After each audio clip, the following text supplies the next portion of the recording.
హల్లెలూయా. మరొక్కసారి ఈ 33వ రోజు ఆత్మీయ కుటుంబ సహవాస కూడుకులోనికి అడుగు పెట్టించినటువంటి దేవుని నామాన్ని స్తుతిస్తున్నాను. దేవుని సన్నిధికి కూడి వచ్చినటువంటి మీ అందరికీ కూడా నా హృదయపూర్వకమైన వందనాలు తెలియజేస్తున్నాను. అందరికీ వందనాలండి. దేవునికి స్తోత్రం. హల్లెలూయా, హల్లెలూయా. రాత్రి నుంచి మనం ఒక అంశాన్ని ప్రారంభించుకున్నాం. కానీ అంశం పేరేంటో మీకు చెప్పడం జరగలేదు. ఈరోజు అంశం ఏంటనేది చెప్పడం జరుగుతుంది. రాత్రి మనము ఆలోచన చేసాం, భౌతిక సంబంధంగా మనం జీవించేటువంటి జీవితం ఇది ఎంత మాత్రము కూడా వాస్తవమైనటువంటి జీవితం కాదు. ఒక కోడిగుడ్డు లోపల ఉన్నటువంటి ఆ పిల్ల బయటకు వచ్చే వరకు అది వాస్తవమైన జీవం అనుకుంటుంది. కానీ బయటకు వచ్చిన తర్వాత దాని జీవితం ఏంటో తెలుస్తుంది. అలాగే భూమి మీద ఉన్నటువంటి మనము కూడా ఇక్కడ ఉన్నంతసేపు ఇదే శాశ్వతం అనేసి అని అనుకుంటూ ఉంటాం. కానీ ఆధ్యాత్మికంగా ఎదిగే కొలది ఇది శాశ్వతం కాదు, ఇది వాస్తవమైనది కాదు అనే సత్యం మనం గ్రహించగలుగుతాం, ఎరగగలుగుతాం. కానీ భూమి మీద జీవిస్తున్నప్పుడే పరలోకము యొక్క అనుభవాల్ని అనుభవించేటువంటి పరిస్థితి క్రైస్తవులకి దేవుడు అనుగ్రహిస్తున్నాడు. దేవుడు తన బిడ్డలకి ఆ కృపనిస్తున్నాడు అనే విషయాన్ని మనం ఆలోచన చేసాం. ఈరోజు నుంచి మనం స్టార్ట్ చేసుకునేటువంటి, అంటే రాత్రి నుంచి స్టార్ట్ చేసాం, అంశం పేరు ఏమిటి అని గనక మనం ఆలోచన చేస్తే భూమి మీద పరలోకపు జీవితం. ఏంటి చెప్పండి, మన అంశం పేరేంటి? భూమి మీద పరలోకపు జీవితం, heavenly life on the earth. అంటే భూమి మీద పరలోకపు జీవితం జీవించడం ఇది అందరికీ సాధ్యమైనటువంటి పని కాదు. ఓన్లీ దేవుని బిడ్డలుగా పిలువబడుచున్నటువంటి, దేవుని రక్తం చేత కడగబడినటువంటి వాళ్ళకి మాత్రమే దేవుడిస్తున్నటువంటి కృప. ఈరోజు రాత్రి 7 విషయాలు మనం ఆలోచన చేసాం. పరలోకంలో ఏమేమి ఉంటాయి అనేది, సంపూర్ణ సమాధానం ఉంటుందని, సంపూర్ణమైనటువంటి పరిపూర్ణమైన సంతోషం ఉంటుందని, పాపం ఉండదనేసని, భయం ఉండదని, ఆయన సన్నిధిని సంపూర్ణంగా ఆరాధించే ఆధిక్యత ఉంటుందని, ఇలా 7 విషయాలు మనం రాత్రికాల సమయంలో ధ్యానం చేసాం. అంటే ఆ 7 కూడా ఈ భూమి మీదే అనుభవిస్తాం. సమాధానం కానివ్వండి, సంతోషం కానివ్వండి, పాపం నుండి విడుదల కానివ్వండి, ఇవన్నీ కూడా అంటే పరలోకంలో మనం అనుభవించేటువంటి ఆ జీవితం భూమి మీదే తొలి రుచి చూచేటువంటి కృప ఎవరికి ఇస్తున్నాడు దేవుడు అంటే మనందరికీ ఇస్తున్నాడు. దేవునికి స్తోత్రం, హల్లెలూయా. మరి ఈరోజు అలాగున మనం ఆశపడితే గనక, అయ్యో ఇంతకాలం నా జీవితంలో నరకపు అనుభవాలనే చూశాను, నా కుటుంబంలో నరకపు అనుభవాలనే అనుభవించాను, కానీ నేను పరలోకపు జీవితాన్ని భూమి మీద ఉండగా కూడా అనుభవించాలి అనేటువంటి వాళ్ళు ఎవరైనా ఉంటే దేవునికి స్తోత్రం చెప్దామా? హల్లెలూయా. ఒకవేళ ఇంతవరకు నరకపు అనుభవాలు కనిపించాయేమో మన కుటుంబంలో, ఇంతవరకు నరకపు అనుభవాలు మన జీవితంలో ఎదురయ్యాయేమో, నరకపు అనుభవాల్ని తొలి రుచిగా చూస్తూ జీవిస్తున్నామేమో, కానీ నా దేవుడు చెప్తున్నాడు ఏంటో తెలుసా? పరలోకపు జీవితాన్ని ఎక్కడ అనుభవింపచేస్తాడు చెప్పండి? భూమి మీదే అనుభవింపచేసే కృపనిస్తున్నాడు. ఇవన్నీ అనుభవించేటువంటి క్రైస్తవుడు భూమి మీదే బ్రతుకుతాడు. కానీ ఎలా బ్రతుకుతాడో తెలుసా? పరలోకపు విలువలతో బ్రతుకుతాడు. దేవునికి స్తోత్రం. పరలోకపు జీవితాన్ని ఎక్కడ అనుభవిస్తాడు? భూమి మీదే బ్రతుకుతాడు. కానీ ఎలా బ్రతుకుతాడు, ఎలా జీవిస్తాడు? పరలోకపు విలువలతో జీవిస్తాడు, పరలోకపు జీవిత విధానంతో జీవిస్తాడు. దేవునికి స్తోత్రం, హల్లెలూయా. అట్టి కృప మనకే దేవుడు అనుగ్రహించాడు. కాబట్టి ఈ రోజు నుంచి మనం ఇందులో అంటే పరలోకపు జీవితాన్ని భూమి మీద అనుభవించాలి అంటే మనందరం కూడా ఆశపడ్డాం. మరి అలా అనుభవించాలి అంటే ఏం చేయాలి? ఏమీ చేయకుండా ఏది రాదు కదా, అవునా చెప్పండి కదండి? ఏమీ చేయకుండా ఏమీ మనం పొందుకోలేం. కాబట్టి పరలోకపు జీవితాన్ని, పరలోకంలో ఉన్నటువంటి పరిపూర్ణమైన సమాధానం కానివ్వండి, పరిపూర్ణమైన సంతోషం కానివ్వండి, పాపం నుండి విడుదల కానివ్వండి, భయం లేనటువంటి జీవితం కానివ్వండి, ఆయన సన్నిధిని అనుభవించే జీవితం కానివ్వండి, ఆయన్ని సేవించేటువంటి ముఖదర్శనం చేసేటువంటి ఆధిక్యత కానివ్వండి, ఇవన్నీ కూడా ఈ తొలి రుచులన్నీ భూమి మీద అనుభవించేటువంటి కృప దేవుడు ఇస్తాడు. మరి ఎవరికి ఇస్తాడు, ఎప్పుడు ఇస్తాడు అనే విషయాన్ని మనం ఈరోజు నుంచి ఆలోచన చేసుకుందాం. మొట్టమొదటిదిగా పరలోకపు జీవితం భూమి మీద మనం అనుభవించాలి అంటే ఏం చేయాలి అనే విషయాన్ని మనం ఆలోచన చేద్దాం. మొట్టమొదటిగా ఏం చేయాలి? రాత్రి ఆల్రెడీ మనం చదువుకున్నాం. ద్వితీయోపదేశకాండ గ్రంథము 11వ అధ్యాయంలో చాలా మాటలు, చాలా వచనాలు మనం చదువుకున్నాం కదా. అందులో 18వ వచనం చూద్దాం ఒకసారి.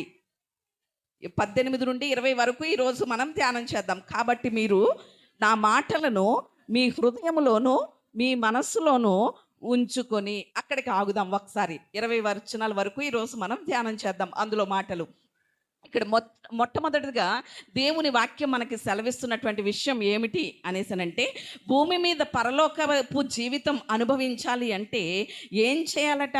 ఇక్కడ మోషే ద్వారా తన ప్రజలైనటువంటి ఇశ్రాయేలులకు దేవుడు తెలియజేసినటువంటి మాటలే యేసుక్రీస్తు మహిమ మందిరంలో ఉన్నటువంటి నేడు ఆయన సంఘముగా, సమాజముగా చేరి ఉన్నటువంటి మనందరితో కూడా పరిశుద్ధాత్ముడు తెలియజేస్తున్నటువంటి మాట ఏమిటి అనేసనంటే, ఆయన యొక్క మాటలు మన హృదయములోనూ మనస్సులోనూ ఉంచుకోవాలట. దేవునికి స్తోత్రం, హల్లెలూయా. చాలామందికి ఆశ ఉంది, ఇంతవరకు ఈ నరకపు అనుభవాలు చాలండి బాబు, ఇంకా మేము పడలేం, మా కుటుంబంలో పరలోకంలో ఉన్నటువంటి సమాధానం, పరలోకంలో ఉన్న సంతోషం మా కుటుంబాల్లో అనుభవించాలనుకుంటున్నాం అని ఆశపడినటువంటి మనకి దేవుడు తెలియజేస్తున్నటువంటి విషయం ఏంటి అంటే, పరలోకపు జీవితం భూమి మీద జీవించాలి అనుకుంటే ఏం చేయాలట? ఆయన మాటలు మన హృదయములోను మన మనస్సులోను ఉంచుకోవాలట. మరి ఎంతవరకు అలా ఉంచుకుంటున్నాం? మీరు అనొచ్చు, ఎలా ఉంచుకోవాలండి అనేసి అని అనొచ్చు. చాలా క్వశ్చన్స్ వస్తున్నాయి కదా ఈ మధ్య. ఇప్పుడు ఈ జనరేషన్ బట్టి ఎక్కువ ఏమైపోతున్నాయి, మనకి క్వశ్చన్స్ ఎక్కువైపోతున్నాయి కదా. ఎలా ఉంచుకోవాలండి అనేసి అని అడుగుతారా? ఒక 4 మాటలు చెప్తాను, ముందుకు వెళ్తాను. ఎలా ఉంచుకోవాలి అనేసి అంటే, మొట్టమొదటిది ఎలా ఉంచుకోగలుగుతాం దేవుని మాటలు మన హృదయంలో మన మనస్సులో ఎలా ఉంచుకోగలుగుతామంటే, మొట్టమొదటిదిగా దేవుని వాక్యం వినుట ద్వారా ఉంచుకోగలుగుతాం. ఎలా చెప్పండి? దేవుని మాటలు వినుట ద్వారా ఉంచుకోగలుగుతాం. రెండవ విషయం ఎలా ఉంచుకోగలుగుతాము అంటే, ఆ దేవుని యొక్క మాటలు విశ్వసించుట ద్వారా ఉంచుకోగలుగుతాం. ఎలా ఉంచుకుంటాం చెప్పండి? దేవుని వాక్యం మొట్టమొదటిది ఏంటి? వినాలి. వినడం ద్వారా హృదయంలో ఉంచుకుంటాం. రెండవది, ఆ మాటలు దేవుడు నాతో మాట్లాడుతున్నాడు అని ఏం చేయాలి? విశ్వసించాలి. ఆ విశ్వసించడం ద్వారా ఆ మాటలు మన హృదయంలో ఉంచుకోగలుగుతాం. మూడవది, అంగీకరించాలి. ఏం చేయాలి చెప్పండి? అంగీకరించాలి. దేవుడు మనతో మాట్లాడుతుంటే, నా కొరకే ఈరోజు దేవుడు మాట్లాడాడు, నన్నే దర్శించాడు అని ఆ వాక్యాన్ని ఏం చేయాలి చెప్పండి? అంగీకరించాలి. అప్పుడు దాన్ని మన హృదయంలో ఉంచుకోగలుగుతాం. నాలుగవది, ఎలా ఉంచుకుంటాం మన హృదయంలో అంటే, ఆ వాక్యాన్ని అన్వయించుకోవడం ద్వారా ఉంచుకోగలుగుతాం. దేవునికి స్తోత్రం. ఎలా చెప్పండి? మొట్టమొదటిది దేవుని వాక్యం వినడం ద్వారా, రెండవది విశ్వసించడం ద్వారా, మూడవది అంగీకరించడం ద్వారా, నాలుగవది అన్వయించుకోవడం అంటే, ఈ వాక్యం దేవుడు నాతోటే మాట్లాడాడు, నా జీవితాన్ని దర్శించాడని అంగీకరించిన తరువాత ఆ వాక్యం ప్రకారముగా మన జీవితాన్ని ఏం చేయాలి చెప్పండి? మార్చుకోవాలి. దాన్నే అన్వయించుకోవడం అనేసి అంటారు. అంటే ఈ 4 విధానాలుగా దేవుని వాక్యాన్ని ఏం చేయాలి? మన హృదయములో ఉంచుకోవాలి. అలా ఉంచుకున్నటువంటి వారు పరలోకపు శైలిలో ఈ భూమి మీద ఏం చేయగలుగుతారు చెప్పండి? జీవించగలుగుతారు. మార్పు రావాలి. చాలాసార్లు దేవుడు మనతో మాట్లాడుతున్నాడు, కానీ చాలా వేల ప్రసంగాలు మనం వింటున్నాం, వేల అంశాలు వింటున్నాం, కానీ మార్పు అనేది ఏమి అవ్వట్లేదు చెప్పండి? మనలో కనిపించట్లేదు. నేర్చుకుంటానే ఉంటున్నాం, కానీ మన జీవితాలను ఏం చేయలేకపోతున్నాం? మార్చుకోలేనటువంటి పరిస్థితుల్లో ఉంటున్నాం. మరి ఇంకెలాగున పరలోకపు జీవితాన్ని భూమి మీద అనుభవించగలుగుతాం? మన జీవితాల్ని మార్చుకోలేంది ఒక్కసారి ఆలోచన చేయాలి. నాగాలాండ్, ఆఫ్రికా ఇలాంటి దేశాల్లో మనకి ఎక్కువగా ఎవరు కనిపిస్తారు అంటే, క్యారిబల్స్ కనిపిస్తారు. క్యారిబల్స్ అనేసి అంటే నరమాంస భక్షకులు. ఎవరు చెప్పండి? నరమాంస భక్షకులు అంటే మనిషిని ఏం చేస్తారు? చంపుకు తినేస్తారనమాట. అలాంటి రాక్షస సంబంధమైనటువంటి జాతులు కనిపిస్తూ ఉంటాయి ఆ దేశాల్లో. ఒకరోజటండి ఒక పెద్ద ఆయన నాగాలాండ్ వెళ్ళాడట. వెళ్ళి తను లోపలికి వెళ్ళాలి. తన ఇంటికి వెళ్ళినప్పుడు ఆ లగేజ్ మోయడానికి ఒక ఆయన్ని పిలిచాడట. పిలిచి లోపలికన్నా ఉంది ఆ ఇల్లు, అక్కడికి నా లగేజ్‌ని కొంచెం తీసుకురావాలి అనేసనంటే, సరేనండి అనేసని ఆ ఒక వ్యక్తి ఆ లగేజ్‌ని మోయడానికి సహాయం చేసి తీసుకొస్తున్నాడు. నెత్తి మీద పెట్టుకున్న పెట్లు ఇవన్నీ కూడా నెత్తి మీద పెట్టుకొని మోసుకొని వెళ్తున్నాడు. మోసుకొని వెళ్తా ఉంటే ఆ దారిలో అడవి మధ్యలో నుంచి వెళ్ళాలి. అడవి మధ్యలోంచి వాళ్ళు నడుస్తూ వెళ్తున్నారు. వెళ్తా ఉంటే ఆ వ్యక్తి అడుగుతున్నాడు, ఆ సూట్ కేసులు ఇవన్నీ మోస్తున్నటువంటి వ్యక్తిని, ఏంటయ్యా ఏం చేస్తావు నువ్వు అనేసానంటే, ఈ మధ్య కాలంలోనే యేసు ప్రభుని నమ్ముకున్నానండి, ఏదో చిన్న జీవన విధానం చేసుకుంటున్నాను అని చెప్పారట ఆ వ్యక్తి. చెప్తే ఇతను అంటున్నాడు, ఈ వ్యక్తి వ్యాపారస్తుడు ఏమన్నాడో తెలుసా? ఏంటంటే యేసు ప్రభు చేసినటువంటి గొప్పతనం ఏంటి, అసలు యేసు ప్రభుని ఎందుకు నమ్ముకున్నావు అని ఊరికే ఆ వ్యక్తిని ఏం చేస్తున్నాడు, సతాయిస్తున్నాడు. ఎందుకంటే ఈయనకి యేసు ప్రభు అంటే ఇష్టం లేదు కాబట్టి ఊరికే సతాయిస్తున్నాడట. అప్పుడు ఆ వ్యక్తి ఆ ఇంటి వరకు ఆ సామాన్ అంతా కూడా తీసుకువెళ్ళి అక్కడ పెట్టేసి అప్పుడు చెప్తున్నాడట, ఏమనో తెలుసా? యేసు ప్రభుని నమ్ముకున్నాను గనుకే ఈ అడవి మధ్యలోంచి మీరు వచ్చినప్పుడు మీ సామాన్లతో మిమ్మల్ని ఇక్కడ వరకు ఎలా తీసుకొచ్చాను, క్షేమకరంగా తీసుకొచ్చాను. నేను గనక యేసు ప్రభుని గనక నమ్ముకోలేని వాడనైతే ఈ పాటికి మీరు మీ ఇంటి దగ్గర కాదు, దాకలో ఉందిరన్నారట. ఎక్కడ చెప్పండి? దాకలో. అంటే నేను ఒకప్పుడు క్యారిబల్, ఒక నరమాంస భక్షకుణ్ణి, కానీ యేసు ప్రభుని నమ్ముకున్న తరువాత నా జీవితం మార్చుకున్నాను కాబట్టే, నాలో మార్పు వచ్చింది కాబట్టే ఇంతవరకు మీరు బ్రతుకుండగలిగారు, నాతో మాట్లాడగలిగారు అన్నాడట. దేవునికి స్తోత్రం. అంటే చూడండి, దేవుని వాక్యం ఎంత శక్తి కలిగినదంటే, ఎంత ప్రభావం కలిగినదంటే, నరమాంస భక్షకుల్ని సైతం మార్చగలుగుతుంది. కానీ మనల్ని మాత్రం ఏం చేయలేకపోతుంది, మార్చలేకపోతుంది. అంటే దేవుని వాక్యానికి శక్తి లేదంటారా?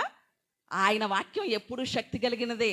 కానీ అన్వయించుకోవడం ఎవరికి రావట్లేదు, మనకి రావడం లేదు కాబట్టి మనలో మార్పు అనేది కలగట్లేదు. ఇక్కడ పరలోకపు జీవితం భూమి మీద జీవించేటువంటి వ్యక్తి ఏం చేయాలి అంటే, తన హృదయంలో ఏముంచుకోవాలి చెప్పండి? దేవుని మాటలు ఉంచుకోవాలి. హృదయంలో గనక దేవుని మాటలు ఉంచుకుంటే మనకి చాలా ప్రయోజనాలు ఉన్నాయి. ఒక 3 మాటలు చెప్పి నేను ముందుకు వెళ్తాను. మన హృదయంలో గనక దేవుని వాక్యం గనక ఉంటే మనకి కలిగే ప్రయోజనాలు ఏమిటి అనేసనంటే, 119వ కీర్తన 11వ వచనంలో చూస్తే అక్కడ భక్తుడైనటువంటి దావీదు చెప్తున్నటువంటి మాట కనిపిస్తుంది. ఏమనంటే, నీ వాక్యం నా హృదయంలో ఉంచుకున్నాను గనక ఏ పాపము నేను చేయను అంటున్నాడు. దేవునికి స్తోత్రం, హల్లెలూయా. అంటే దేవుని వాక్యం మన హృదయంలో ఉండడం ద్వారా ప్రయోజనం ఏంటి చెప్పండి? పరలోకపు జీవితం భూమి మీద అనుభవిస్తాం. ఆ సంగతి ప్రక్కన పెడితే ఇంకా మనకి కలిగే ప్రయోజనం ఏంటి అనేసనంటే, పాపం చేయకుండా పాపం పైన జయం వస్తుంది, పాపాన్ని జయించగలుగుతాం. అలనాడు యోసేపు ఉన్నాడు. యోసేపు అప్పటికి దేవుని ధర్మశాస్త్రపు విధులు దేవుడు ఇవ్వలేదు, కానీ మనస్సాక్షి యుగంలో జీవించాడు యోసేపు. ఆ మనస్సాక్షి మీద ఆధారపడ్డాడు. తన మనస్సాక్షి దేవునికి భయపడడం వల్ల ఆ గద్దింపును బట్టి పాపాన్ని చూసి ఏమైపోయాడు చెప్పండి? పారిపోయాడు. పాపం మీద జయాన్ని పొందుకున్నాడు. దేవునికి స్తోత్రం, హల్లెలూయా. మరి ఈరోజు పాపాన్ని జయించాలి అంటే ఖచ్చితంగా మన హృదయంలో ఏముండాలి? దేవుని వాక్యం ఉండాలి. అప్పుడే మనం జయించగలుగుతాం.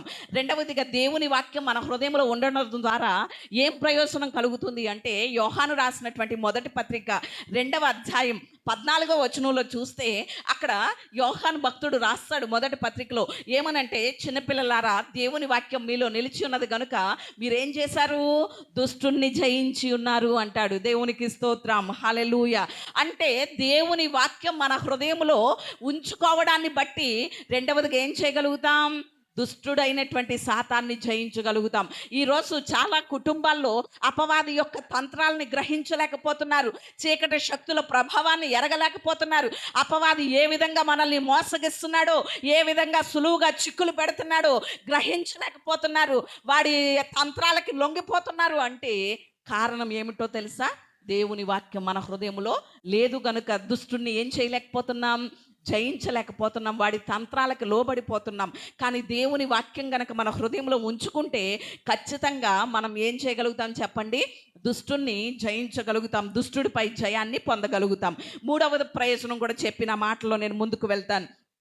దేవుని వాక్యాన్ని మన హృదయంలో ఉంచుకోవడాన్ని బట్టి 119వ కీర్తన 165వ చరణం చూస్తే అక్కడ మనకి కనిపిస్తున్నటువంటి మాటను బట్టి మనం అర్థం చేసుకుంటే, ఈ లోకం చాలా లోకపు గాలులు విసురుతూ ఉంటాయి మన మీద. ఎందుకంటే మనం ఎక్కడ జీవిస్తున్నాం?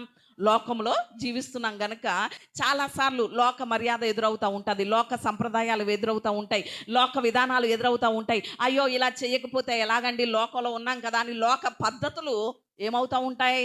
ఎదురవుతూ ఉంటాయి. ఈ లోకంలో మనం జీవిస్తున్నప్పుడు లోకపు గాలులు మన మీద ఏమవుతూ ఉంటాయి? విసురుతూ ఉంటాయి. కానీ అలాంటప్పుడు దేవుని వాక్యం గనక మన హృదయంలో గనక ఉంచుకోగలిగితే, మనం ఏమాత్రము కూడా లోకపు గాలులు విసిరినప్పుడు మన అడుగులు త్రొట్టిల్లకుండా లోకంపై జయాన్ని పొందగలుగుతాం. దేవునికి స్తోత్రం, హల్లెలూయా. ఏం పొందగలుగుతాం చెప్పండి? లోకంపై కూడా ఏం పొందగలుగుతాం? జయాన్ని పొందగలుగుతాం. ప్రతి విషయంలోనూ చాలాసార్లు చాలా విషయాలు మేము బోధించడమే కాదు, మా కుటుంబాన్ని బట్టి, మా జీవితాలను బట్టి కూడా మాదిరి చూపిస్తూ ఉంటాం. చాలా విషయాల్లో ఏవైనా కార్యక్రమాలు వచ్చినప్పుడు కానివ్వండి, ఏవైనా ఫంక్షన్స్ జరిగినప్పుడు కానివ్వండి, ఇలాంటి విషయాల్లో చాలాసార్లు ఎలా చేయాలో వాక్యానుసారంగా ప్రతి దానికి కూడా మేము వాక్యానుసారంగా అవి చేసి చూపిస్తూ ఉంటాం. ఎందుకంటే లోక సంబంధమైనవి మనకి ఏమాత్రము దాంట్లో త్రొట్టిల్లిపోయే అవకాశం ఉండకూడదు. లోకం పైన మనం జయం పొందాలి అని చాలా కార్యక్రమాలు చేసి చూపిస్తూ ఉన్నా కూడా ఇంకా చాలామంది ఏమవ్వలేరు అంటే గ్రహించలేరు, దాన్ని అవగాహన చేసుకోలేరు. దేవుని వాక్యం ఎక్కడ ఉంచుకోవాలట? మన హృదయంలో ఉంచుకున్నప్పుడు లోకపు గాలులు ఎన్ని విసిరినా కూడా మనం ఏమవ్వం చెప్పండి? త్రొట్టుపడం, లోకంపై జయాన్ని పొందగలుగుతాం. అంటే పరలోకపు జీవితాన్ని భూమి మీద అనుభవించేటువంటి వ్యక్తి మొట్టమొదటిగా వాక్యాన్ని ఎక్కడ ఉంచుకుంటాడు చెప్పండి? హృదయంలో ఉంచుకోవాలి. అలా హృదయంలో ఉంచుకోవడం ద్వారా పాపంపై జయం పొందుతాం, దుష్టునిపై జయం పొందుతాం, లోకంపై జయం పొందుతాం. ఇలా మనం విని విశ్వసించి అంగీకరించినటువంటి వాక్యాన్ని మనం అన్వయించుకుంటే, మన జీవితాల్లో కనుక దాన్ని అన్వయించుకుంటే, ఈ మూడిట్లపైన మనం ఏం పొందగలుగుతాం చెప్పండి? జయం పొందగలుగుతాం. కానీ విని విడిచిపెట్టేస్తే మనం ఏమవుతామంటే, విని విడిచిపెట్టేయడం వల్ల మనల్ని మనం ఏం చేస్తామట? మోసపుచ్చుకున్న వారం అయిపోతామట. యాకోబు తన పత్రికలో చెప్పినట్లుగా విన్నటువంటి వాక్యం మనలో ఏం కలిగించాలి అంటే కార్యసిద్ధి కలిగించాలి. అలా అన్వయించుకోవడానికి మనల్ని మనం వాక్యానికి లోపరుచుకోవాలి. ఆ విషయాన్ని మనం ఎంతైనా కూడా ఆలోచన చేయాలి. అలనాడు దేవుని వాక్యం ఇశ్రాయేలుకి ప్రకటించడానికి మోషే, అహరోనుని దేవుడు నియమించాడు. వారి ద్వారా దేవుని మాటలు ఇశ్రాయేలుకి దేవుడు తెలియజేస్తూ వచ్చాడు. వారు ఆ వాక్యం ప్రకారంగా జీవించాలి, హృదయంలో ఉంచుకోవాలని. నేడు ఈ కాలంలో దేవుడు ఎంత ప్రేమ కలిగిన వాడంటే, మన కొరకు ప్రవక్తలు, సువార్తికులు, బోధకులు, కాపర్లు, అపోస్తలు, ఇలా 5గురుగా దేవుడు ఏం చేశాడు చెప్పండి? వాక్యాన్ని ప్రకటించడానికి మన కొరకు దేవుడు నియమించాడు. మరి నియమించబడినటువంటి వీరి ద్వారా దేవుని వాక్యం అందించబడుతున్నప్పుడు ఆ వాక్యాన్ని మొట్టమొదటిగా ఎక్కడ ఉంచుకోవాలి? మన హృదయంలో ఉంచుకోవాలి. అప్పుడు పరలోకపు జీవితాన్ని ఎక్కడ అనుభవిస్తాం? భూమి మీద అనుభవించగలుగుతాం. రెండవది, పరలోకపు జీవితం భూమి మీద అనుభవించాలి అంటే అది మొదటి మాటలోనే పాయింట్స్ అనమాట అండి. ఒకటి, హృదయంలో వాక్యాన్ని ఉంచుకోవాలి. రెండవదిగా వాక్యాన్ని ఏం చేయాలి అనేసనంటే, ద్వితీయోపదేశకాండం 11వ అధ్యాయం 18వ వచనంలోనే అక్కడ ఇంకా చాలా మాటలు ఉన్నాయి. చూడండి ఒకసారి. వాటిని మీ చేతుల మీద సూచనలుగా కట్టుకొనవలెను, అవి మీ కన్నుల నడుమ బాసికములుగా ఉండవలెను. దేవునికి స్తోత్రం, హల్లెలూయా. ఇక్కడ రెండవదిగా కూడా దేవుడు తెలియజేస్తున్నాడు. ఎలా అనేసానంటే, ఆ వాక్యం మీ హృదయంలో ఉండడమే కాదు, ఎలా ఉండాలట? మీ చేతికి సూచనలుగా ఉండాలట, మీ కన్నుల నడుమ ఎలా ఉండాలట? బాసికములుగా ఉండాలట. అంటే దేవుని వాక్యం మన చేతులకి కన్నుల ఎదుట ఉంచాలి అంటే మన కన్నుల ఎదుట ఉంచుకోవాలి. దేవుని వాక్యం మన ముందు ఉంచుకోవాలి. చెయ్యి ఎప్పుడు మనకి కనిపిస్తుందా లేదా? మన ముందు ఉంటుంది. అలా అంటే దేవుని వాక్యం మన కన్నులకి చేతులకి ఉంచుకోవడం అని అంటే అర్థమేమొస్తుంది అనేసానంటే, దేవుని వాక్యం ఎల్లప్పుడూ మన ముందు పెట్టుకోవాలి. దాన్ని మనం ఏ పని చేసినా, ఎక్కడికి వెళ్ళినా ఇది దేవుని వాక్యానుసారమా కాదా అని ఎల్లప్పుడూ దేవుని వాక్యాన్ని ఎక్కడ ఉంచుకోవాలి? మనం ముందు ఉంచుకోవాలి. మరి ఎంతవరకు అలాగను ఉంచుకోగలుగుతున్నాం? ఎంతవరకు ఉంచుకోగలుగుతున్నాం? ఈరోజు మన చూపులు కానివ్వండి, మన చేతలు కానివ్వండి, దేవుని వాక్యపు ఏలుబడి క్రింద ఉంటున్నాయా? లేక దేవుని వాక్యపు ఏలుబడి కాకుండా మన చూపులు, మన చేతలు ఉంటున్నాయా అనేది ఎంతైనా మనం ఏం చేయాలి? పరిశీలన చేసుకోవాలి. పాపాన్ని చూడకుండా నా కన్నులు త్రిప్పివేయమని భక్తుడు ప్రార్థన చేసిన రీతిగా ఈరోజు మన చూపులు ఎంతవరకు కాపాడుకోగలుగుతున్నాం? మన చేతులు దేవుని వాక్యానుసారంగా, చేతలు, మన పనులు దేవుని వాక్యానికి విరుద్ధంగా ఉంటున్నాయా, దేవుని వాక్యానుసారంగా ఉంటున్నాయా అనేది ఎంతవరకు మనం పరిశీలన చేసుకుంటున్నాం అనేది ఆలోచన చేయాలి. దావీదు ఉదాహరణకి మనం దావీదును గనక చూస్తే తన చూపును బట్టి ఎందులో పడిపోయిన వాడిగా కనిపిస్తున్నాడు? మహాభక్తుడు, దేవునికి ఇష్టమైనటువంటి మనుష్యుడు. కానీ ఆ చూపును బట్టి ఎక్కడ పడిపోయాడు చెప్పండి? పాపంలో పడిపోయినటువంటి పరిస్థితుల్లో దావీదు మనకి కనిపిస్తున్నాడు. ఈరోజు మన చూపులు కానివ్వండి, మన చేతలు కానివ్వండి, దేవుని వాక్యానుసారంగానే ఉండేటట్లుగా చూసుకోవాలి. అందుకనే యోబు భక్తుడు అంటాడు, యోబు గ్రంథం 31వ అధ్యాయం మొదటి వచనంలో యోబు చెప్పినటువంటి మాట ఏంటో తెలుసా? నా కన్నులతో నేను నిబంధన చేసుకున్నాను, కాబట్టి కన్యకను నేను ఎట్లు చూస్తాను అంటున్నాడు. యోబు ఏం చేశాడట? తన కన్నులతో నిబంధన చేసుకున్నాడట. ఏమని? నేను నా భార్యను తప్ప వేరే ఏమీ చూడను, పాపపు చూపులు చూడను అని కన్నులతో నిబంధన చేసుకున్నాడు. అందుకని తన జీవిత విధానం, నీ జీవితం ఇలా అయిపోయిందేంటి యోబు అని స్నేహితులు వచ్చి ప్రశ్నించేటప్పుడు, ఏదైనా పాపం చేసావేమో అని వారు ప్రశ్నిస్తున్నప్పుడు వాళ్ళకి సమాధానం ఇస్తూ యోబు చెప్తున్నటువంటి మాటలు ఏంటో తెలుసా? నా కన్నులతో నేను నిబంధన చేసుకున్నాను, కాబట్టి కన్యకను నేను ఎలా చూస్తాను? నిబంధన చేసుకున్నటువంటి నేను ఏమాత్రం కూడా నా చూపులు దేవుని వాక్యానికి వ్యతిరేకంగా నా చూపులు త్రిప్పను అనేసని యోబు చెప్తున్నాడు. మరి ఈరోజు మన చూపులు కానివ్వండి, చేతలు కానివ్వండి, దేవుని వాక్యానుసారంగా ఉన్నాయా లేదా అనేది పరిశీలన చేసుకోవాలి. ఈ మొదటి మాటలో రెండవ విషయం. మూడవ విషయాన్ని కూడా చూద్దాం. పరలోకపు జీవితాన్ని భూమి మీద అనుభవించేటువంటి వ్యక్తి ఏం చేయాలి అనేసనంటే ఆ 11వ అధ్యాయం 19వ వచనం చూద్దాం. నీవు నీ ఇంట కూర్చుంటున్నప్పుడు, త్రోవను నడుచునప్పుడు, పండుకొనున్నప్పుడు, లేచునప్పుడు వాటిని గూర్చి మాట్లాడుచు వాటిని మీ పిల్లలకు నేర్పి, దేవునికి స్తోత్రం, హల్లెలూయా. మూడవదిగా ఏం చేయాలట? దేవుని వాక్యాన్ని మన పిల్లలకు నేర్పించాలట. దేవునికి స్తోత్రం, హల్లెలూయా. ఎప్పుడు చెప్పండి? దేవుని వాక్యాన్ని మన పిల్లలకి నేర్పించాలట. మరి ఈరోజు ఎంతవరకు దేవుని వాక్యాన్ని మన పిల్లలకు నేర్పించగలుగుతున్నాం? మన హృదయంలో ఉంటే మనం ఖచ్చితంగా ఏం చేయగలుగుతాం? పిల్లలకి నేర్పించగలుగుతాం. మన హృదయంలో దాన్ని ఉంచుకోలేనప్పుడు పిల్లలకి ఏమి నేర్పించగలుగుతాం? ఎంతైనా మనం పరిశీలన చేసుకోవాలి. నేడు క్రైస్తవ సమాజం విఫలమయ్యేది ఎందులో అంటే పిల్లలకి దేవుని వాక్యాన్ని నేర్పించే విషయంలో విఫలమైపోతుంది క్రైస్తవ సమాజం అని చెప్పడానికి ఏమాత్రం కూడా సందేహం లేదు. ఏవేవో నేర్పిస్తున్నారు పిల్లలకి, లోక సంబంధంగా ఏవేవో, కంప్యూటర్ అని, అవని ఇవని ఏవేవో నేర్పిస్తున్నారు. కానీ అతి ప్రాముఖ్యమైనటువంటి దేవుని వాక్యాన్ని ఏం చేయలేకపోతున్నారు చెప్పండి? నేర్పించలేకపోతున్నారు. దేవుడు ఖచ్చితంగా చెప్తున్నాడు, దేవుని వాక్యాన్ని ఏం చేయాలంటే మన పిల్లలకి నేర్పించాలి. ఈరోజు మన కుటుంబంలో పరలోకపు జీవితాన్ని అనుభవించాలి అంటే సమాధాన వాతావరణం నింపబడాలి, సంతోషంతో మన కుటుంబాలు ఉండాలి.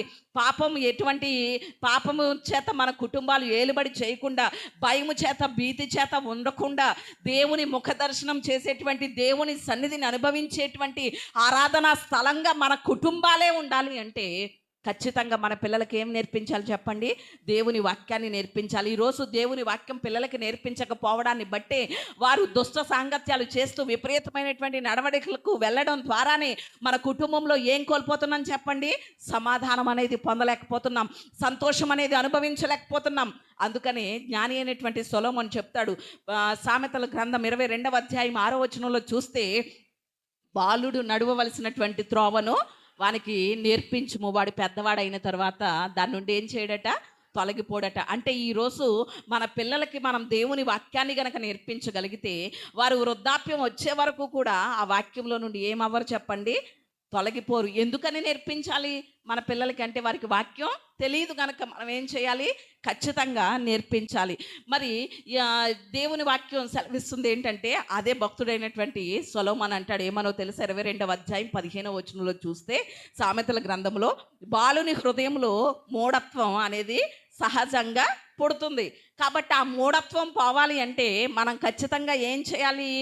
దేవుని వాక్యాన్ని మన పిల్లలకి నేర్పించాలి. దేవునికి స్తోత్రం. అలా నేర్పించగలిగితే పరలోకపు జీవితం, పరలోకపు ఆనందం భూమి మీదే మనం ఏం చేయగలుగుతాం? అనుభవించగలుగుతాం. మరెంతవరకు మన పిల్లలకి నేర్పించగలుగుతున్నాం అనేది మనం ఎంతైనా కూడా పరిశీలన చేసుకోవాలి. అలా నేర్పించినటువంటి వారు బైబిల్‌లో చాలామంది ఉన్నారు. దేవుని కొరకు వారి బిడ్డల్ని పెంచినటువంటి వారు. తిమోతికి రాసినటువంటి 2వ పత్రిక 3వ అధ్యాయం 14వ వచనంలో చూస్తే అక్కడ అపోస్తలుడైనటువంటి పౌలు గారు తిమోతికి 2వ పత్రిక రాస్తారు. 2వ పత్రిక రాస్తూ అందులో తన జీవితం గురించి మెన్షన్ చేస్తూ అంటారు. ఏమనో తెలుసా? తిమోతి, నీ విశ్వాసం చాలా గొప్పది. అది ఎక్కడి నుంచి నేర్చుకున్నావు? నీ అవ్వ దగ్గర నుంచి, నీ తల్లి దగ్గర నుంచి నేర్చుకున్నావు అనేసి పౌలు గారు ఏం చేస్తున్నారు? తిమోతితో మాట్లాడుతున్నారు. అంటే తిమోతిలో ఉన్నటువంటి విశ్వాసం, తిమోతిలో ఉన్నటువంటి భక్తి జీవితం, ఇవన్నీ ఎవరు నేర్పించారు? తన అవ్వ పేరేంటి? లోయి అట. తన తల్లి ఎవరట? యునీకే. తిమోతి యొక్క అవ్వ ఎవరు? లోయి తన పేరు. తల్లి పేరేంటి? యునీకే. వీళ్ళిద్దరి దగ్గర నేర్చుకున్నాడట తిమోతి చిన్ననాటి నుండి. దేవుని మాటలు, శక్తి కలిగినటువంటి, అక్కడ ఉన్నటువంటి మాట ఏంటో తెలుసా? శక్తి కలిగినటువంటి లేఖనాలు నువ్వేం చేసావు? బాల్యము నుండి నేర్చుకున్నావంటారు. దేవునికి స్తోత్రం. తిమోతితో పౌలు గారు ఏమంటారు చెప్పండి? శక్తి కలిగినటువంటి దేవుని వాక్యాన్ని నువ్వు బాల్యం నుండి నేర్చుకున్నావు, నీ అవ్వ దగ్గర నేర్చుకున్నావు, నీ తల్లి దగ్గర నేర్చుకున్నావు అని తిమోతికి ఆ పత్రిక రాస్తున్నారు. పౌలు గారి తర్వాత ఆ సేవ జరిగించిన వారు ఎవరు అంటే తిమోతియే. పౌలు గారు కట్టినటువంటి ఆ సంఘాలకి కాపరిగా ఉండి నడిపించినటువంటిది ఎవరు అంటే తిమోతియే నడిపించాడు. కారణం ఏమిటి అంటే చిన్ననాటి నుండి కూడా ఏమి నేర్చుకున్నాడు చెప్పండి? తన అవ్వ దగ్గర, తన అమ్మ దగ్గర ఏమి నేర్చుకున్నాడు? శక్తి కలిగినటువంటి దేవుని వాక్యాన్ని నేర్చుకున్నాడు. ఈరోజు మన పిల్లల్ని కూడా దేవుని వాక్యంలో మనం పెంచగలిగితే, వారికి దేవుని వాక్యాన్ని గనక నేర్పించగలిగితే అనేకులకు ఆశీర్వాదకరంగా దేవుడు వారిని మారుస్తాడు. దేవునికి స్తోత్రం. అలా తిమోతి తన తల్లి దగ్గర, తన అవ్వ దగ్గర నేర్చుకున్నాడు. అలాగే మనం మోషేను కూడా చూస్తే, మోషేకి ఇశ్రాయేలీలు సహోదరులు అవుతారని ఎలా తెలుసు మోషేకి? మోషే ఎక్కడ పెరిగాడు? ఫరో ఇంట్లో పెరిగాడు కదా, రాజకోటలో పెరిగాడు. మరి ఇశ్రాయేలీలు నా సహోదరులు అనేసి వారిని చూడడానికి వెళ్తాడు కదా ఒకసారి. అంటే ఇశ్రాయేలీలు సహోదరులు అవుతారని, ఇశ్రాయేలు నా జనాంగం అని, ఇశ్రాయేలు నా ప్రజలు, నా రక్త సంబంధికులని మోషేకి ఎలా తెలిసింది? తన తల్లిని దాదిగా పెట్టుకుంది ఫరో కుమార్తెకి మోషే ఎక్కడ దొరికాడు చెప్పండి? నైలు నదిలో దొరికాడు. దొరికినప్పుడు పాలిచ్చి పెంచడానికి ఒక దాదిని తీసుకురా అనేసి మిరియామును పంపిస్తే, మిరియాము ఎవరిని తీసుకొచ్చింది? మోషే తల్లినే తీసుకొచ్చింది. మోషే తల్లి ఎవరు? యోకెబేదు కదా తీసుకొచ్చినప్పుడు పాలిచ్చి పెంచేటప్పుడే యోకెబేదు ఏం చేసింది అంటే, మోషే పట్ల దేవుడు కలిగి ఉన్నటువంటి ఆ చిత్తం ఏమిటో, దేవుని సంకల్పం ఏమిటో ఉగ్గి పాలతోనే నేర్పిస్తూ పెంచింది. దేవునికి స్తోత్రం. ఇశ్రాయేలు అయినటువంటి నీ ప్రజల విమోచన కొరకే దేవుడు నిన్ను ఎన్నుకున్నాడు, వారిని బానిసత్వము నుండి విడిపించడానికే దేవుడు నిన్ను ఏర్పాటు చేసుకున్నాడు అని ఉగ్గి పాలతోనే ఆ యోకెబేదు మోషేని పెంచింది. కనుకనే లక్షలాది మంది ప్రజలను 430 సంవత్సరాలు ఐగుప్తు బానిసత్వంలో ఉన్నటువంటి ఇశ్రాయేలు ప్రజలను విడిపించడానికి విమోచకుడుగా, నాయకుడుగా దేవుడు మోషేని ఏర్పాటు చేసుకున్నాడు. వాళ్ళందరికీ ఆశీర్వాదకరంగా దేవుడు మార్చేశాడు. దేవునికి స్తోత్రం. మరి ఈరోజు ఎంతవరకు పెంచుతున్నాం? ఆ మాటలు నిర్గమకాండంలోనే కాదు, అపోస్తుల కార్యముల గ్రంథం 7వ అధ్యాయం 23వ వచనంలో స్టెఫను ప్రసంగం చేస్తున్నాడు. ఆ స్టెఫను చేసినటువంటి ప్రసంగంలో మోషేకి ఇశ్రాయేలీలు సహోదరులు అవుతారని ఎలా తెలిసిందని ఆ మాటలు కోట్ చేసి అక్కడ స్టెఫను మాట్లాడుతూ ఉంటాడు. అపోస్తుల కార్యముల గ్రంథం 7వ అధ్యాయం 23వ వచనంలో చూస్తే, అంటే ఈరోజు మన పిల్లల్ని మనం ఎలా పెంచగలుగుతున్నాం, మన పిల్లలకి ఎంతవరకు దేవుని వాక్యాన్ని నేర్పించగలుగుతున్నాం అనేది ఎంతైనా కూడా మనము ఆలోచన చేయాలి. మూడవదిగా చూస్తే, తన పిల్లలకి దేవుని గురించి తెలిపినటువంటి వ్యక్తి బైబిల్లో ఎవరు అంటే హేమాన్ తెలుసండి? హేమాన్ తెలుసా? ఈ పేరు ఇంతవరకు వినలేదు. మనకి ఎక్కువ ఎక్కడ కనిపిస్తారు అంటే దినవృత్తాంతాల గ్రంథంలో కనిపిస్తారు. ఈ హేమాను ఏ గుంపులో ఉన్నవాడు అంటే ఆరాధనా గుంపులో ఉన్నాడు. దేవుణ్ణి స్తుతించే గుంపులో ఉన్నాడు.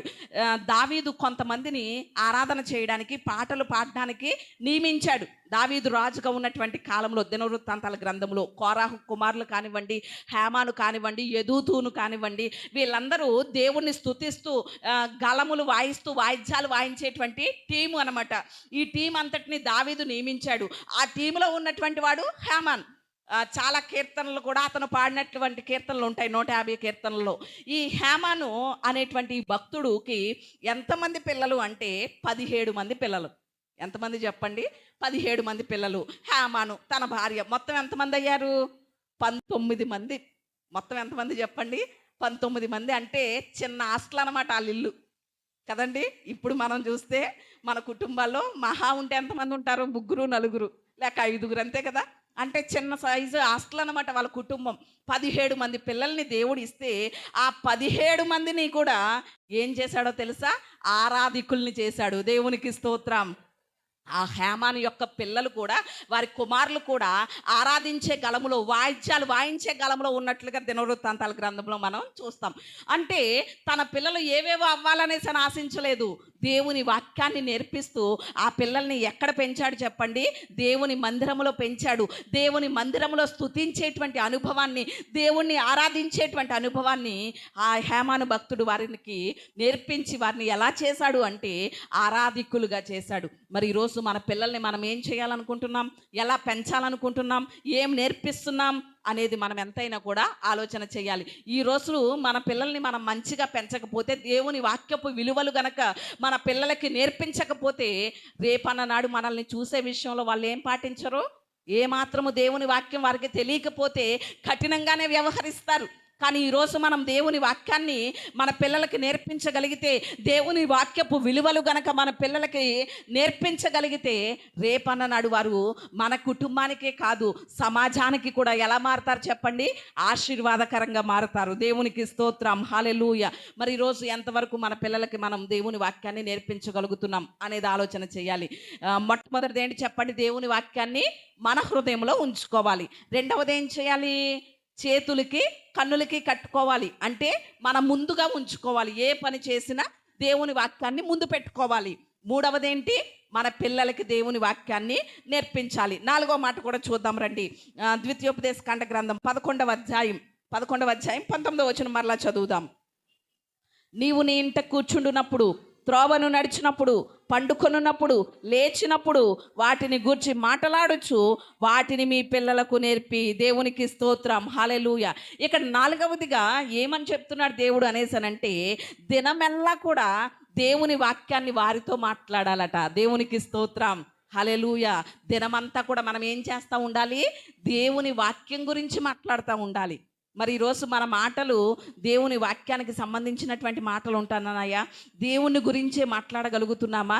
లేక వేరే లోకపు విషయాలు మాట్లాడుతున్నామా? వేరే శరీర సంబంధమైనటువంటి విషయాలు మాట్లాడుతున్నామా అనేది ఎంతైనా మనం ఏం చేయాలి చెప్పండి? పరిశీలన చేసుకోవాలి. ఇక్కడ దేవుడు ఏం చెప్తున్నాడో తెలుసా? నడిచినప్పుడు కూడా ఏం చేయాలట?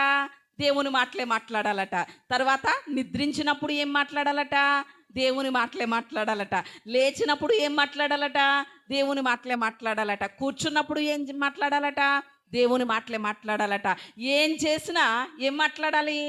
దేవుని మాటలే మాట్లాడాలి. దేవునికి స్తోత్రం. హల్లెలూయా. అంటే మనం ఏం చేసినా కూడా దేవుని వాక్యమే. దేవుని వాక్యమే. నేను ఇది చేస్తున్నాను, ఇక్కడ కూర్చుంటున్నాను, దేవుని వాక్యమేనా ఇది? ఇక్కడ కూర్చోవడం దేవుని వాక్యానుసారమేనా అని ఎప్పటికప్పుడు ఏం చేయాలి? పరిశీలన చేసుకోవాలి. అందుకనే మొదటి కీర్తనలో ఉంటుంది ఏమని? దుష్టుల ఆలోచన చొప్పున నడువక, పాపుల మార్గం నిలువక, అపహాసకులు కూర్చుండు చోటున కూర్చుండక, దివారాత్రము ఏం ధ్యానించాలట? దేవుని వాక్యాన్ని ధ్యానించాలి. దేవునికి స్తోత్రం. అంటే మనం కూర్చునేటువంటి స్థలాలు మంచివా కాదా అనే విషయంలో కూడా ఏం చేసుకోవాలి? దేవుని వాక్యాన్ని పరిశీలన చేసుకోవాలి. మనం నడిచేటువంటి వ్యక్తులు ఎవరితో నడుస్తున్నాం అనేటప్పుడు కూడా దేవుని వాక్యాన్ని పరిశీలన చేసుకోవాలి. మనం పరిగెత్తేటప్పుడు ఇలా అంటే ఆ మొదటి కీర్తన ఖచ్చితంగా దీనికి సరిపోతుంది. మరి ఈరోజు మనం ఏం చేసినా దేవుని వాక్యమే.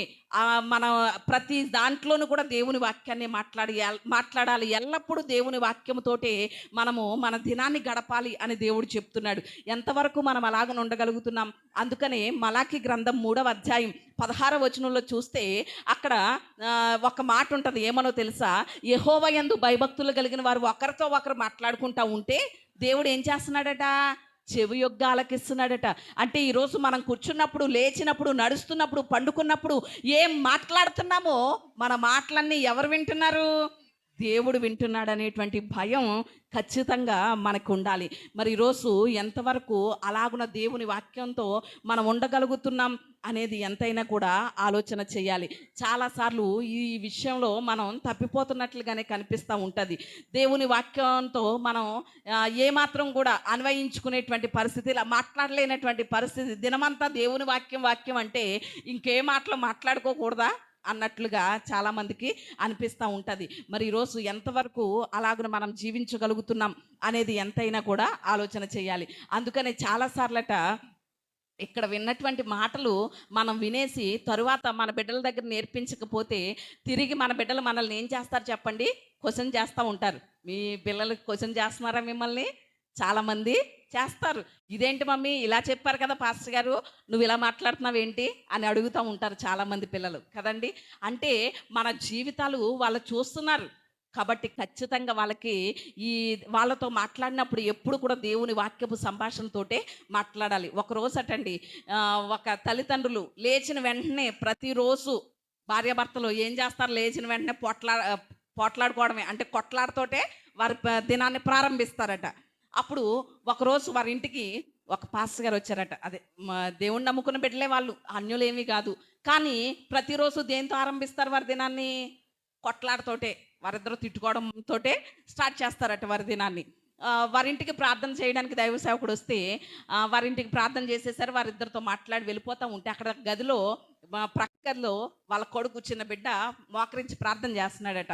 ప్రభువా ఒక్క అడుగు దించు, ప్రభువా ఒక్క అడుగు దించు అని ప్రార్థన చేస్తున్నాడట. ఆ ప్రార్థన దైవజనుడికి వినిపించిందట. వినిపించి తలుపు తీసి ఓహో బాబు ప్రార్థన చేసుకుంటున్నాడమ్మా అనేసని ప్రార్థన అయ్యే వరకు వెయిట్ చేశారట.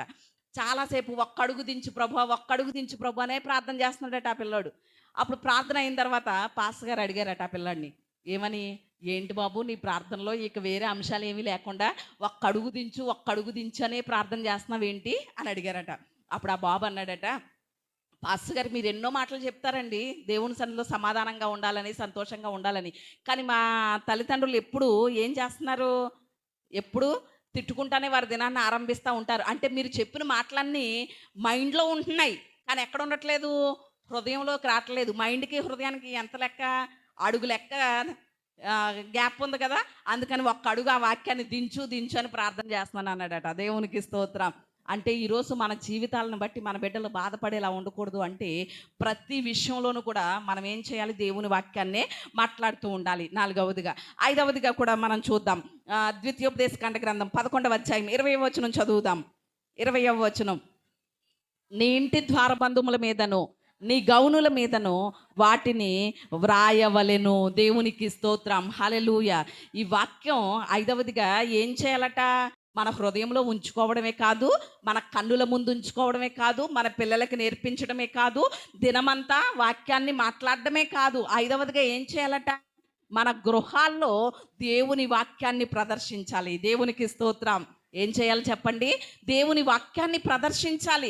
అంటే మన గృహాల నిండా వాక్యం పెట్టుకోవాలి. చాలామంది గృహాల్లో వాక్యాలు ఉంటాయి. ఈ గృహానికి క్రీస్తే అధిపతి అని, లేకపోతే నేనును నా ఇంటి వారిని యెహోవానే సేవించదమని, ఇలా చాలా వాక్యాలు ఉంటాయి.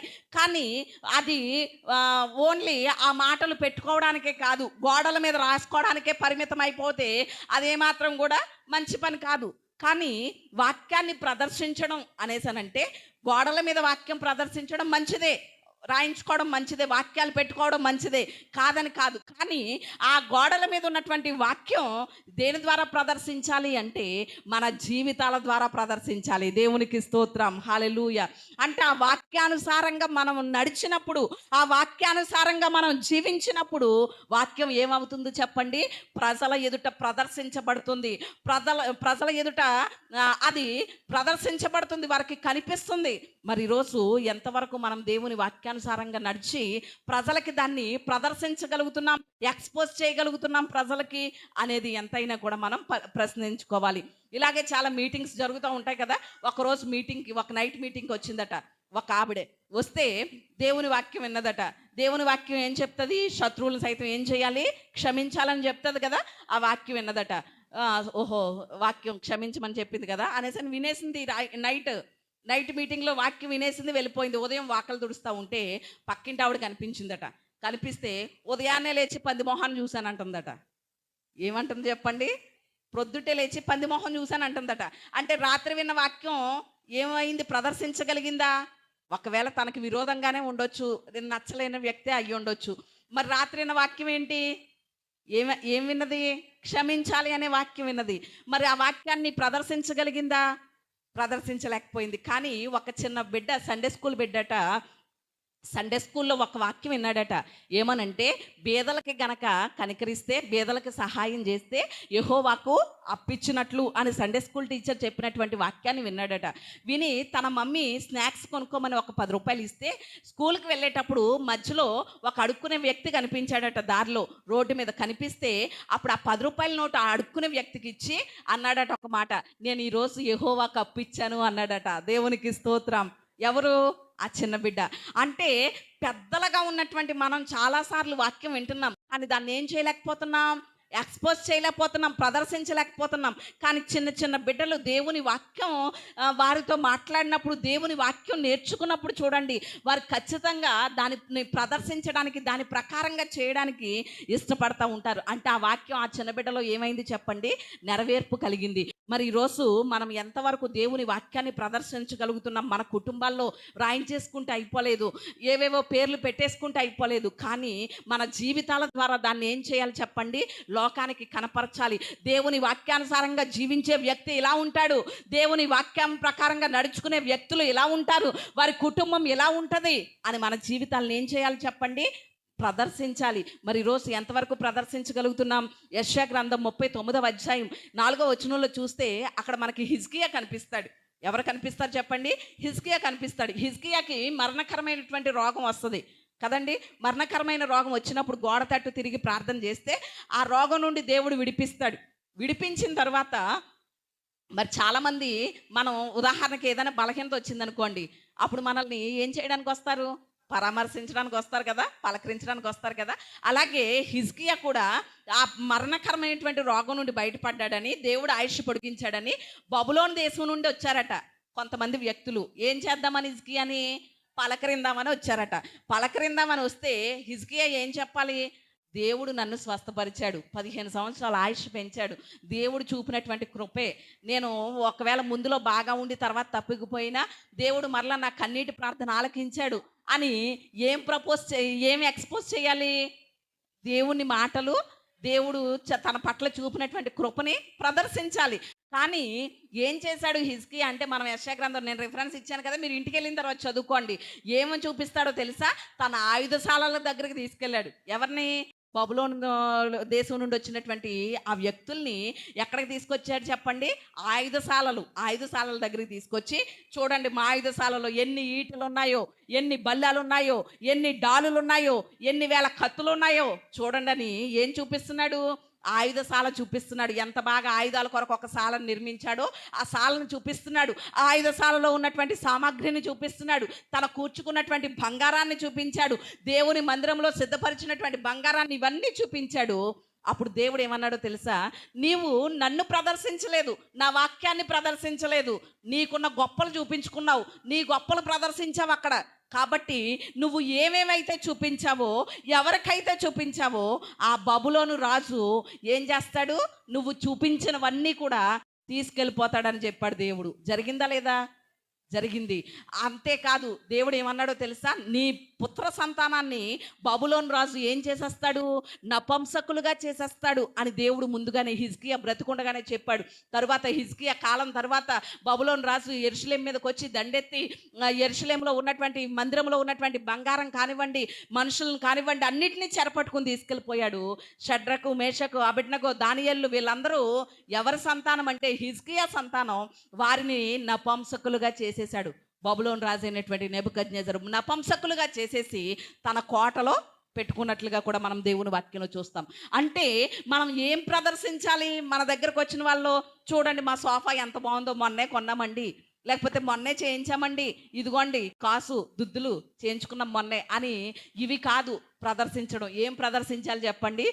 దేవుని వాక్యాన్ని ప్రదర్శించాలి. మరి ఈరోజు మన పట్ల దేవుడు చూపిన కృపను చూపించగలుగుతున్నామా ప్రజలకి, లేక మనల్ని మనం చూపించుకోగలుగుతున్నామా? అది ఎంతైనా కూడా ప్రశ్నించుకోవలసినటువంటి వారమై ఉన్నాం.